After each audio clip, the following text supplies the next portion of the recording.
Selamat datang dalam video pembelajaran biologi tentang mamalia. Saya akan memandu Anda menjelajahi dunia hewan menyusui yang menakjubkan ini. Dari savana Afrika hingga kedalaman samudra, dari gua-gua gelap hingga rumah kita sendiri, mamalia ada di mana-mana loh. Mamalia memiliki beragam bentuk dan ukuran, mulai dari tikus kecil hingga paus biru yang raksasa. Dan tentu saja, kita manusia juga termasuk dalam kelompok mamalia. Mari kita pelajari bersama apa yang membuat kita semua begitu istimewa dalam kerajaan hewan. Apa yang sebenarnya membuat seekor hewan disebut sebagai mamalia? Pertama dan paling utama, semua mamalia memiliki kelenjar susu untuk menyusui anaknya. Nama mamalia berasal dari kata Latin mama, yang berarti payudara. Selain itu, mamalia memiliki rambut atau bulu pada tubuhnya. Meskipun pada beberapa spesies seperti paus dan lumba-lumba, rambut ini sangat sedikit. Mamalia juga berdarah panas atau homoiterm, yang berarti mereka dapat mempertahankan suhu tubuh yang relatif konstan terlepas dari suhu lingkungan. Mereka juga memiliki jantung dengan 4 ruang dan otak yang berkembang baik dengan neokorteks. Saya akan menjelaskan lebih detail tentang saya nanti. Neokorteks ini memungkinkan kemampuan belajar dan adaptasi yang luar biasa pada mamalia. Beberapa ciri khusus lain yang membedakan mamalia dari kelompok hewan lainnya adalah diafragma, otot khusus yang memisahkan rongga dada dan perut. Mamalia juga memiliki gigi yang terspesialisasi. Berbeda dengan reptil, mamalia memiliki gigi yang berbeda bentuk dan fungsinya, seperti gigi seri, gigi taring, dan gigi geraham. Mereka juga memiliki telinga tengah dengan 3 tulang pendengaran, di antaranya martil, landasan, dan sanggudri. Sebagian besar, mamalia melahirkan anak atau biasa disebut dengan vivipar, kecuali kelompok monotremata seperti platypus yang bertelur. Mamalia diklasifikasikan menjadi 3 kelompok utama. Yang pertama, monotrema yang bertelur, yang kedua, marsupialia atau hewan berkantung, dan yang ketiga, placentalia yang memiliki plasenta. Struktur tubuh mamalia sangat kompleks dan terspesialisasi. Rangka mamalia terdiri dari tulang yang memberikan bentuk, perlindungan, dan dukungan bagi tubuhnya. Rangka ini dibagi menjadi rangka aksial yang terdiri dari tengkorak, tulang belakang, dan tulang rusuk. Dan rangka apendikular yang terdiri dari anggota gerak, serta gelang bahu dan panggul. Tengkorak mamalia sangat khusus karena melindungi otak yang berkembang baik dan memiliki rahang yang kuat untuk mengunyah makanan. Organ dalam mamalia terorganisir dengan sangat efisien. Jantung dan paru-paru berada di rongga dada, dilindungi oleh tulang rusuk. Saya bekerja tanpa henti untuk memompa darah ke seluruh tubuh. Dan saya memastikan darah mendapatkan oksigen yang cukup. Organ pencernaan seperti lambung, usus, hati, dan pankreas berada di rongga perut. Kami bekerja sama untuk mengolah makanan menjadi nutrisi. Ginjal dan organ reproduksi berada di bagian belakang rongga perut. Setiap organ memiliki fungsi spesifik yang bekerja secara harmonis untuk menjaga kelangsungan hidup hewan.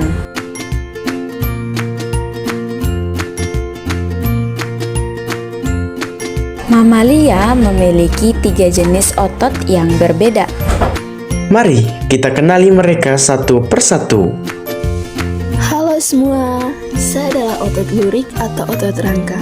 Saya melekat pada tulang dan bertanggung jawab untuk pergerakan sadar kalian. Apakah kalian lihat pola bergaris-garis saya? Ya, itulah mengapa saya disebut lurik. Saya bisa berkontraksi dengan cepat dan kuat, memungkinkan kalian berlari, melompat, atau mengangkat beban. Tapi saya juga cepat lelah. Saya ada di lengan, kaki, dan juga punggung kalian. Selanjutnya, mari kita lihat otot polos. Salam kenal, saya otot polos. Tidak seperti sepupu saya, otot lurik, saya tidak memiliki garis-garis. Saya bekerja di organ dalam seperti saluran pencernaan, pembuluh darah, dan juga kandung kemih. Saya bekerja secara tidak sadar. Kalian tidak perlu memikirkan saya. Saya berkontraksi secara lambat, namun tahan lama. Saya membantu mendorong makanan melalui usus dan mengatur aliran darah di pembuluh darah. Dan yang terakhir adalah otot jantung.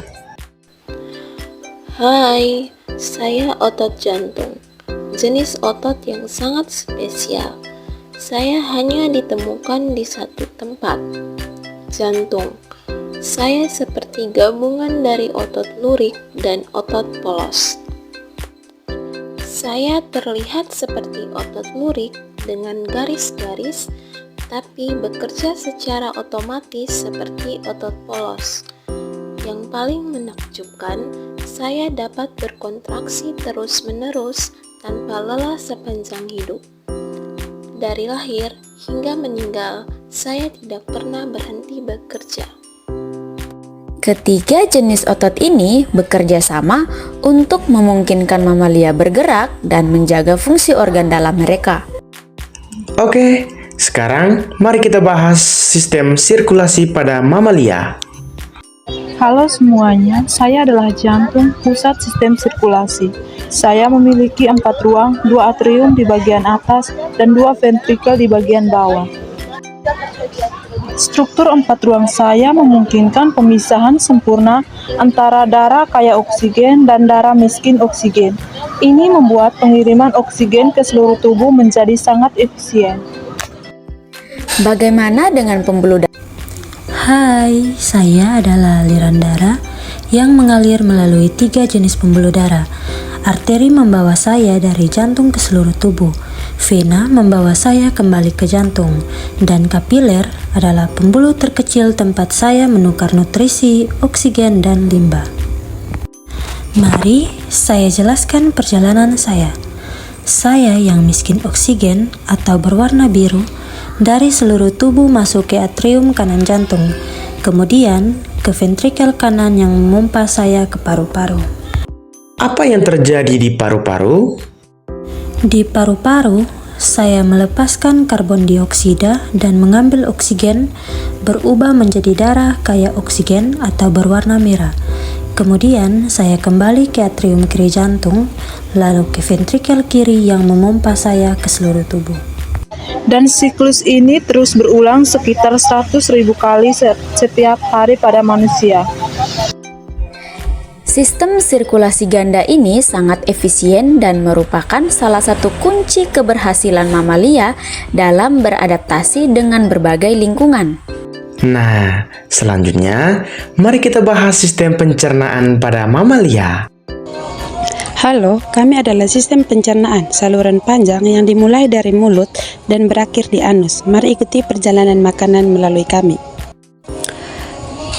Pencernaan dimulai di mulut dengan pengunyaan makanan oleh gigi yang terspesialisasi. Air liur yang mengandung enzim amilase mulai memecahkan karbohidrat. Apa yang terjadi setelah makanan dikunyah? Setelah dikunyah, makanan bergerak melalui kerongkongan menuju lambung melalui gerakan peristaltik, seperti gelombang yang mendorong makanan ke bawah. Di lambung, saya mencampur makanan dengan asam lambung dan enzim pepsin untuk memecahkan protein. Lambung juga berfungsi sebagai tempat penyimpanan makanan. Lalu, bagaimana dengan penyerapan nutrisinya? Itu terjadi terutama di usus kecil. Setelah dari lambung, makanan bergerak ke usus kecil. Di sini, pankreas dan hati mengeluarkan enzim dan empedu untuk membantu pencernaan lemak, protein, dan karbohidrat. Dinek usus kecil memiliki jutaan tonjolan kecil bernama villi yang memperluas permukaan untuk penyerapan nutrisi ke dalam aliran darah. Sisa makanan masuk ke usus besar yang menyerap air dan elektrolit membentuk tinja yang kemudian dikeluarkan melalui anus. Beberapa mamalia seperti sapi dan kambing bahkan memiliki sistem pencernaan khusus dengan 4 ruang lambung untuk mencerna selulosa dalam tumbuhan melalui proses fermentasi dengan bantuan mikroorganisme. Sistem pernapasan mamalia sangat efisien dalam mengambil oksigen dan mengeluarkan karbon dioksida. Halo, saya adalah paru-paru, organ utama dalam sistem pernapasan.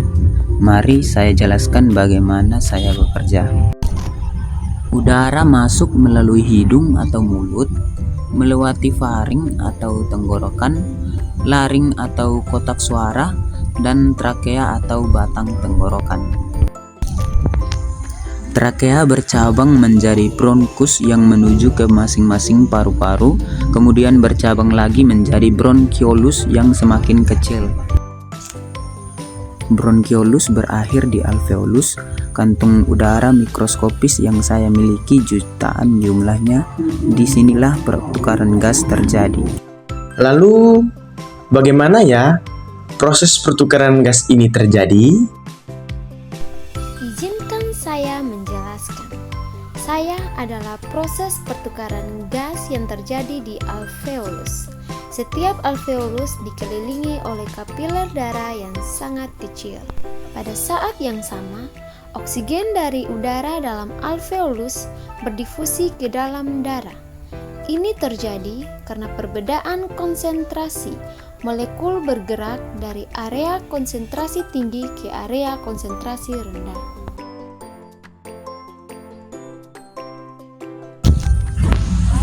Itu berkat diafragma, otot khusus yang memisahkan rongga dada dan perut. Ketika diafragma berkontraksi dan mendatar, volume rongga dada bertambah, tekanan udara menurun, dan udara masuk ke paru-paru. Ini disebut inspirasi atau menghirup. Sistem pernafasan ini memungkinkan mamalia untuk memenuhi kebutuhan oksigen yang tinggi untuk metabolisme mereka yang sangat aktif. Kita telah menjelajahi dunia mamalia yang menakjubkan, mulai dari ciri-ciri umum dan khusus hingga sistem organ yang kompleks. Oke, sudah mengerti kan? Mari kita refleksikan dengan beberapa pertanyaan. Terima kasih telah mengikuti video pembelajaran ini. Semoga informasi ini bermanfaat ya dan menginspirasi Anda untuk mempelajari lebih lanjut tentang keajaiban dunia mamalia. Sobat biologi, referensi yang digunakan dalam video ini dapat dilihat pada deskripsi di bawah ini ya. Jangan lupa untuk menjawab pertanyaan refleksi dan bagikan pendapat Anda di kolom komentar.